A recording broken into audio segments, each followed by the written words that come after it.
Hi hello welcome back to Geeta sisters. నేను మీ గౌరీ.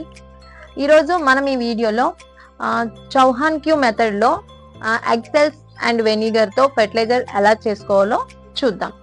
సరే, మనం వీడియోని ఇంకా స్టార్ట్ చేద్దాం. Let's go. మనం ఇలా ఎగ్ సెల్స్ని కొంచెం పెనం మీద ఒక 2-3 మినిట్స్ రోస్ట్ చేసుకొని ఇలా స్మాష్ చేసుకొని పెట్టుకోవాలి. ఎక్కువసేపు అయితే అవసరం లేదు. ఎందుకు అంటే ఈ ఎగ్ సెల్స్ లో కొంచెం తేమ కానీ ఆ లిక్విడ్ అనేది ఉంటుంది కదా, సో అది పోవటం కోసం అని చెప్పి ఒక 2-3 మినిట్స్ ఏదైనా ప్యాన్ లో వేసి రోస్ట్ చేసుకుంటే సరిపోతుంది. నేను ఆల్రెడీ రోస్ట్ చేసి తెచ్చుకున్నాను. అలా రోస్ట్ చేసినాక ఇలా గుండగా మనం చేసేసుకోవాలి. అలాగే మనం ఈ ఎగ్ సెల్స్ బాయిల్ చేసిన ఎగ్ సెల్స్ అయితే మాత్రం యూజ్ చేయకూడదు. ఎందుకంటే ఆల్రెడీ మనం బాయిల్ చేయటం వల్ల ఈ సెల్స్ లో ఉండే కాల్షియం అనేది అక్కడే పోతుంది. సో మనకి యూజ్ అయితే ఉండదు. మామూలుగా మనం ఆమ్లెట్స్ వేసుకోవడానికి కానీ, కర్రీస్ చేసుకునేటప్పుడు, ఆమ్లెట్ కర్రీ చేసుకునేటప్పుడు కానీ యూజ్ చేస్తాం చూడండి, అలాంటి సెల్స్ మాత్రమే కలెక్ట్ చేసుకొని పెట్టుకోవాలి. ఎక్కువగా ఇవి మన కిచెన్ వేస్టేజ్ అండి. కిచెన్ లో చాలా ఈజీగా దొరుకుతుంది. ఇలాంటి ఫెర్టిలైజర్స్ వల్ల మన మొక్కలకి చాలా అంటే చాలా ఎక్కువ పోషకాలు లభిస్తాయి. యాక్చువల్ గా ఈ egg shells and vinegar fertiliser లో మనకి ఎక్కువగా లభించేది కాల్షియం. కాల్షియం ఎప్పుడు మనం మినరల్స్ లో ఇస్తే మన మొక్కలు అబ్జర్వ్ చేసుకోవడానికి చాలా ఇబ్బంది పడతాయి.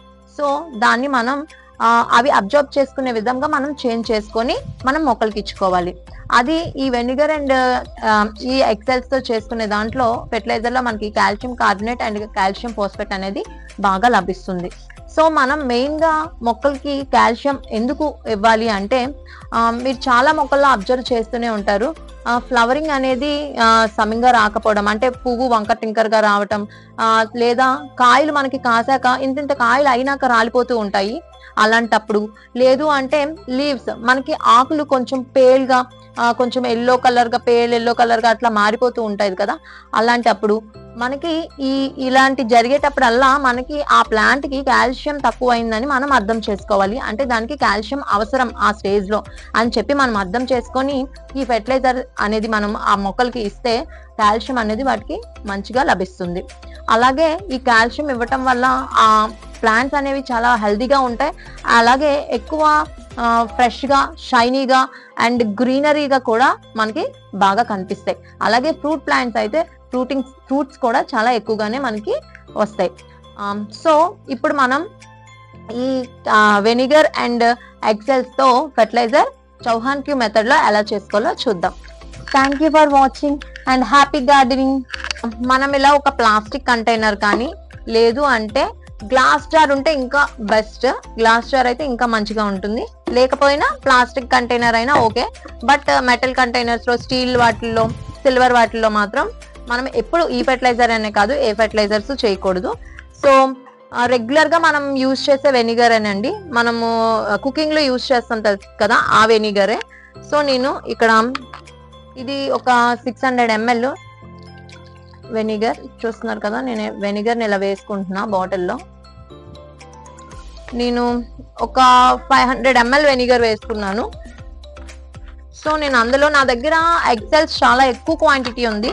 సో నేను ఈ ఎగ్ సెల్స్ మొత్తం అయితే వేసుకోవట్లేదు. నేను ఇందులో ఒక హాఫ్ అమౌంట్ వేసుకుంటాను. ఎందుకంటే వెనిగర్ అనేది నేను 500 ml వేసాను కాబట్టి నేను హాఫ్ అమౌంట్ వేసుకుంటున్నాను. చూడండి, మనం ఈ ఎగ్ సెల్స్ ఈ వెనిగర్ లో వేయగానే చిన్నగా చాలా చిన్న బబుల్స్ అనేవి ఫామ్ అవుతాయి. చాలా చిన్నగా బబుల్స్ అనేవి మనకి పైకి వస్తాయి. మీకు కనిపిస్తుందని అనుకుంటున్నాను.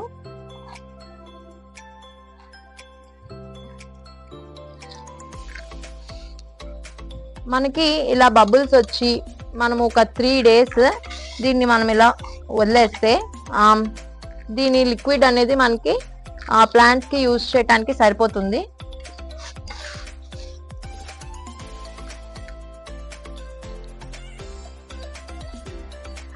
చూసారు కదా మనకి బబుల్స్ అనేవి ఎలా పైకి వస్తుందో. మనం ఇప్పుడు దీన్ని క్యాప్ అయితే పెట్టకూడదండి, ఎందుకంటే గ్యాస్ అనేది ఫామ్ అయిపోతుంది. దీనికి ఎయిర్ వెళ్తూ ఉండాలి. సో మనం ఒక క్లాత్ అయితే దీని మీద వేసుకోవాలి. ఒక క్లాత్ ఇలా క్లాత్ వేసుకొని ఒక రబ్బర్ బ్యాండ్ లేదా ఒక దారంతో పెట్టుకుంటే సరిపోతుంది. మనకి ఇది 3 days ఫెర్మెంటేషన్ అయితే సరిపోతుంది. మనం 3 days వీటిని ఇలా ఒక షేడ్ అంటే మనం ఎండలో పెట్టకూడదు, మన ఇంట్లో పెట్టుకుంటే సరిపోతుంది. ఆఫ్టర్ 3 days తర్వాత మనం దీన్ని ఓపెన్ చేసి మనం వడకట్టుకోవాలి. ఈ పెంకులు ఏవి పడకుండా ఓన్లీ లిక్విడ్ వచ్చేలాగే మనం సీవ్ చేసేసుకోవాలి. సీవ్ చేసేసుకున్నాక మనం 5 లీటర్ వాటర్లో 5 liters ఆఫ్ వాటర్లో 1 ml మనకి చిన్న పిల్లలకి లేదా మనకి కాఫ్ సిరప్స్ కి లేదా టానిక్స్ కి ఒక కప్ ఇస్తారు కదా, దాంతో 1 ml or 2 ml మనం 5 liters ఆఫ్ వాటర్లో కలుపుకొని దీన్ని స్ప్రే చేసుకున్నా ఓకే, లేదా సాయిల్లో వేసుకున్నా సరిపోతుంది. కాల్షియం అనేది చాలా ఎక్కువగా దీని నుంచి లభిస్తుంది మొక్కలకి.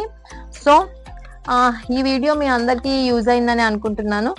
నాకు తెలిసిన ఇన్ఫర్మేషన్ అంతా అయితే మీతో షేర్ చేసుకున్నాను. గార్డెనర్స్కి అయితే చాలా బాగానే యూజ్ అవుతుందని అనుకుంటున్నా. మీకు ఎలా యూజ్ అయ్యిందో, ఈ ఇన్ఫర్మేషన్ మీకు నచ్చిందో లేదో నాకు కామెంట్ సెక్షన్లో కామెంట్ చేయండి. అలాగే ఇంకా మీలో ఎవరైనా మన ఛానల్ని సబ్స్క్రైబ్ చేసుకోకపోతే please do subscribe, like, share, comment. And next వీడియోలో ఇంకో మంచి టాపిక్తో మళ్ళీ కలుసుకుందాం. Thank you for watching and happy gardening. See you.